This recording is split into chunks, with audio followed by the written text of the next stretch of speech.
Greetings, it's Batavia Mayor Jeff Schielke speaking to you on Friday, May 6th, 2022. And I've got a few announcements to make today about some stuff that's happening in our community.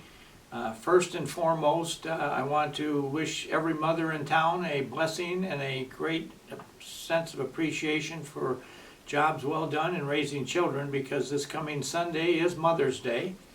And I know several of our restaurants in town are booking people to come down and have dinner.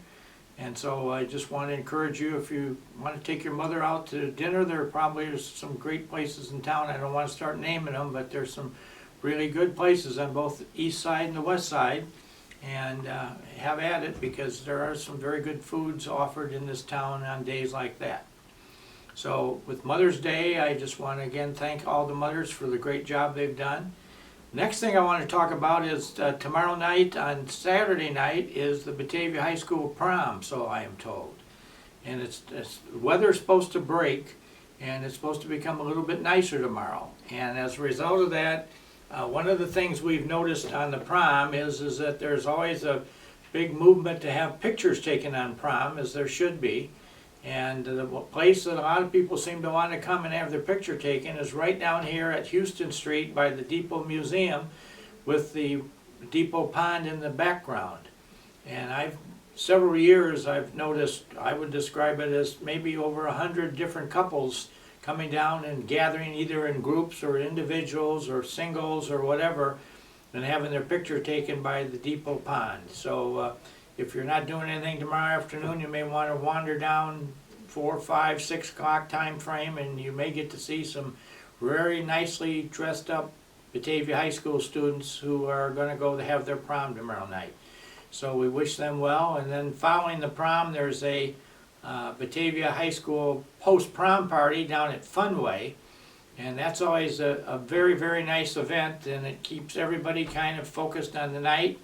And they have a lot of stuff to do down at Funway. They can bowl, they can ride on the race cars, they can ride on, go to the vending machines. There's just a lot of stuff to do there. And one of the more interesting things that they do is that when you come into the party after you've been to the prom, you're given a ticket. And you put your name in the ticket, and then you stick it in this draw box, and then you have to stay at the post-prom party till probably pretty close to 3 o'clock in the morning or after, before they draw the winning tickets for the post-prom party. And the tickets are for very nice gifts that they're able to buy, and I'm sharing this with you because I'm kind of proud of the fact. As the liquor commissioner of the city of Batavia, I have to deal with a variety of times when there's some indiscretion in the liquor world, and we don't do the right thing, and we serve somebody under the age. So the Batavia Police Department may get a call about it, and we may investigate it. If we find it's true, I will have send a letter assessing them a fine for what they did, and they have the right to come in and contest it, although most never just pay the fine and forget about it. And so when these fines are assessed, the city council many years ago made the decision that all the money from the fines should be spent on activities of education or involvement of students in activities that take them away from alcohol. And so we think the post-prom party is a good example of that. So every year, as the liquor commissioner of the city of Batavia, I authorize a check to be given to the post-prom party, and I'm told that most of that money is then used to buy these nice gifts that everybody then waits around to. And if you put your name in the hat and then you decide to leave, once you leave, you don't come back.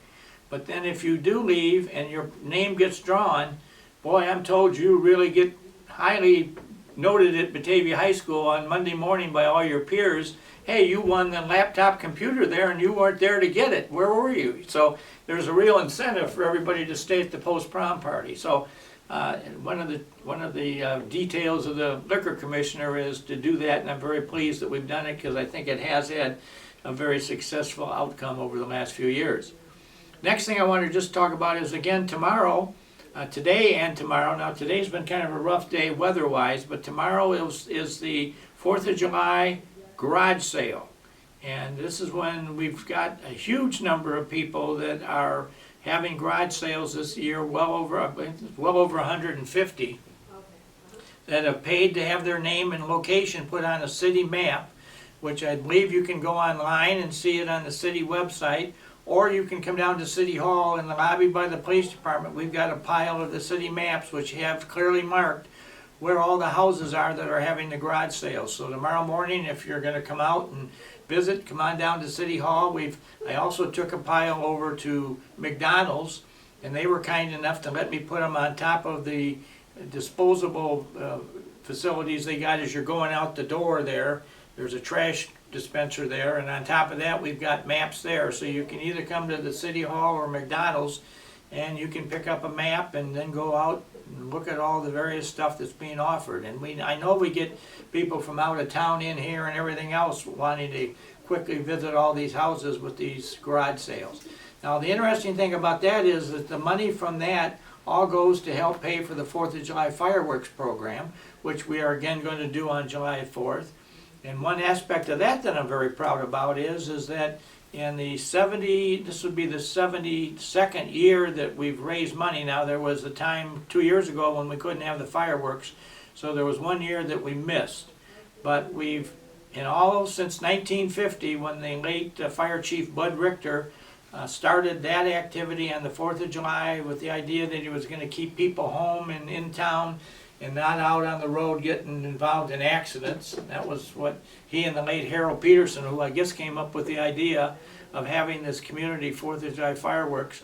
That was the reason behind it. But they got enough donations that first year that they didn't have to ask for any tax money to pay for the fireworks. Well, Richter then started that to be the trend, and he got all this donation every year to pay for the fireworks.